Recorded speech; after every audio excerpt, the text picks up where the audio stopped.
Hi, it's Dan Jones, owner of Carolina Real Estate Experts, and I just wanted to take a few minutes today to do a quick question and answer session on commonly asked questions about purchasing a house.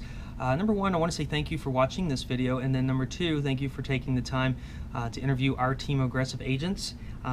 Education is really important to our team, and we want to make sure you feel educated throughout the process, both before looking at houses, as you're looking at houses, and when it comes to write an offer on the house of your choice as well. So if you have not received one of these, you will be receiving one of these. This has our buyer roadmap, it has a lot of questions and answers here. We do have our preferred lender list, which we do a lot of business with, and we'll take great care of you there. Now, some of the information you're going to see inside of your packet is going to be, number one, a path to a successful closing. This basically outlines everything from top to bottom of what's going to happen throughout the process. I highly recommend reading that. This is a buyer offer summary that's going to show you everything that's going to be required within the 13 pages of our current North Carolina offer to purchase. Now, we put together the home buying process definition structure here. It has pretty much anything and everything you're going to need from the mortgage process all the way down to closing, the language the attorneys are going to use, so you're at least familiar with that. So it's not the first time you're hearing that when you do decide to write an offer. We have our important reminder list.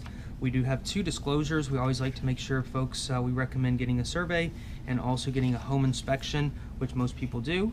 We have a scenario of how much money costs. We have our buyer loyalty agreement and our cancellation guarantee, which basically says you can fire us at any time throughout the process if we do not do a good job on your behalf. Okay, so that is what you're going to find here in our buyer packet, and I highly recommend reading all of those. Some very valuable information there. So number one, for the lending side, all right, so we're looking to buy a house, and we're also looking to make sure our credit stays good, so we need you to not make any big purchases. So I would probably suggest not using your credit cards until after closing. Not the day before closing, not a week before closing to go out and buy a refrigerator. Wait until after closing, everything's recorded to make any big purchases. Another big question people ask is who pays the commission, right? In North Carolina, the seller does pay the commission, so there is nothing you're required to pay in regards to commission to our firm for our assistance in regards to buying a house. Now, lending is probably number one or number two on the overall list besides finding the perfect house, right? So lending is going to determine what your monthly payment is, and we often see outside lenders overcharging, our clients for the same cost of the money that most of our preferred lenders can save for $1,000, $2,000 at closing and get you a lower payment on a monthly basis. So part of our job is to make sure you're actually out shopping different lenders and making sure we get the best price, terms, and conditions on your loan as well. Is that required for us to do or your average agent to do? No, it's just something that we take pride in, and we want to make sure you get the cheapest money possible. I know a lot of the credit unions out there are giving these what they call a 5-year ARM, which basically in 5 years your interest rate's probably going to go up 1% or 2%. So instead of paying $1,500, $1,600 a month, you could be up to $1,800, $1,900 a month. And a lot of the credit unions aren't explaining exactly what's going to happen to your loan if you stay in the house in more than 5 years. So it's our job to make sure you get all the information and make the best decision possible, both short-term and long-term, and get the cheapest money possible as well. Okay, so we'll go over some of those, some of the different options in regards to conventional loans, VA loans, what the credit union offers, an FHA loan, and USDA, as you start to continue work with our agents, and plus with some of our preferred lenders also. So the difference between our group and other agents, number one, we're all full-time agents. There are 12,000 agents here in the area.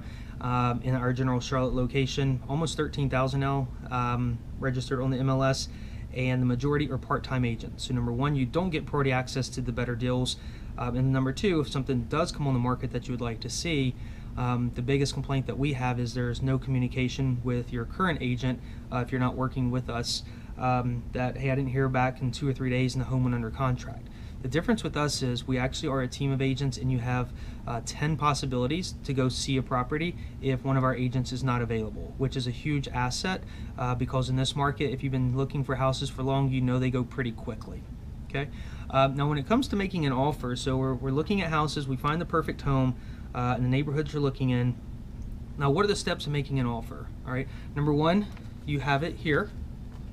Number two, our agents are going to send you a sample of our North Carolina offer to purchase, which is our offer agreement. And a few highlights of that is when you make an offer, there are two sums of money that you're going to have to determine. One is for due diligence and one is for earnest money. Most states do have some sort of earnest money, right? In North Carolina, you have both due diligence and earnest money. Due diligence is a fee that the buyer never gets back. You will get credit for it at closing, right? But you don't get it back up front. That money goes directly to the seller to take the home off the market so nobody else can purchase it, and allows us to do our inspections. All right. So if we ask for 24 days or 21 days to do our home inspection, our termites, and any other inspections that we need, if we cancel and terminate the contract within the 24 days or 21 days, we'll get our earnest money back. So the earnest money is safe within the due diligence period. Okay, I know in a lot of states, including South Carolina several years ago, and North Carolina as well, you could put down $10,000 earnest money, and the day before closing, you could go out and buy a new car. Now you can't get financing. You can terminate the contract and get your $10,000 back. It doesn't work that way now. Whatever your due diligence money is, it goes directly to the seller.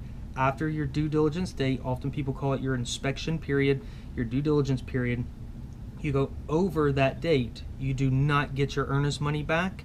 That stays with the seller. Okay, so that's the big difference between buying a house 5-10 years ago in North or South Carolina versus buying a house today in North Carolina. South Carolina works a little bit differently, but the same concept with the earnest money. Okay, if you don't have checks, right, you need to be on alert. So the moment you go under contract, you're going to need to get certified funds from your bank. And there's two that we're going to need you to get. One for the due diligence money, one for the earnest money. The earnest money will be made out to the attorney. An attorney will hold that money, and the due diligence money will be made out directly to the seller. Okay, we will let you know where both those checks need to go, but if we go under contract on a Sunday night, you need to take a little bit of time Monday morning or Monday during lunch to go get both checks and deliver them to both places where they need to go. It can't wait for 3 days and 4 days and 5 days. The seller will have the ability to terminate the contract. So if you don't have personal checks, be ready to go get your checks at the bank and deliver those the very minute we go under contract. Okay. Now, once you do go under contract, you do have a home inspection. You do have an opportunity to do a survey to see where your lot lines are. You'll have a termite and pest inspection. And the beautiful thing with our team is we have a closing coordinator who organizes all that for you. You have the ability to choose whoever you want for your home inspection, whoever you want to do your termite and pest inspection. If you don't have a preference, we have several that we've used for years and years and years that have done a great job for us that we can recommend to you. Most of our clients prefer to do that. Same when it comes to the attorneys. I know most credit unions have different attorneys they like to use, which is okay.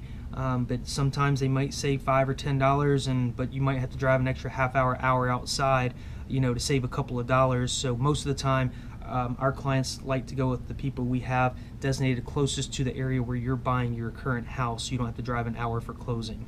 All right. So once we get to the point, we've looked at homes, we've made offers, we've done inspections, we're getting closer to the closing date. Once again, don't rush out and go buy a new car. You're going to probably throw the loan into a whirlwind, and you're going to lose a lot of money. So don't make any big purchases. When you're making an offer, let's take one step back. So when you are making an offer, I know one thing a lot of people wonder is, can I ask for closing cost? Absolutely. You can ask for closing cost with your offer, right? So I'm offering $300,000 for the house, but I need $5,000 in closing cost. I just want to make sure you're clear that that money is off the top line. So if it's a $300,000 offer minus $5,000 in closing cost, in the seller's eyes, it's a $295,000 offer. However, we do have the ability to ask for closing cost to get the deal done. But it does knock down off of what we're actually offering. And oftentimes, if the home is brand new on the market, most people are not asking for closing costs because it's difficult to get those. And for a seller to say, "Oh yeah, I'm brand new on the market. I had 12 showings today, but I want to look at your offer, and you need all these dollars in closing costs," it makes it a little bit difficult, but not impossible. But that's how that works in regards to asking for closing costs. Now, as we get closer to the close date, a lot of people ask, what am I going to need to bring to closing?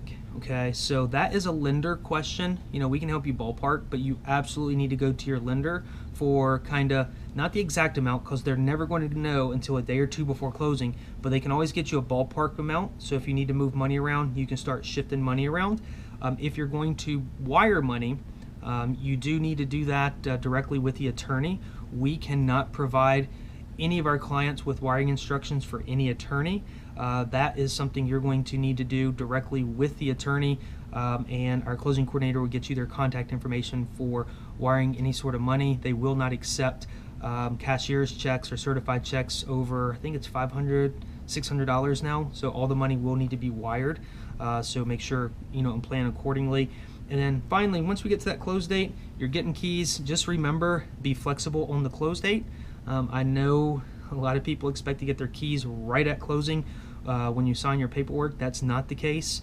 If you sign on a 4 o'clock on a Friday afternoon, the paperwork will not have enough time to get to the courthouse to be recorded. So you would not get your keys essentially until Friday morning, once it is recorded and everything's official, unless we make otherwise plans.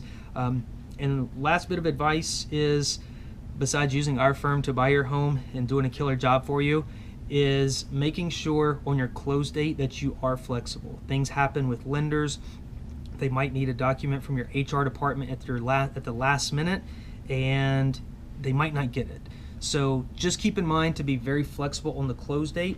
Don't have refrigerators being delivered, the cable person come in, you're supposed to close on Wednesday, and then you have to cancel everything and remove it. Just do it for a day or two afterwards. Give yourself some time and flexibility there, just to make sure that everything happens in good time and you don't have to go back and reschedule. So I hope this has helped. This is pretty much the highlights of question and answers about buying a house.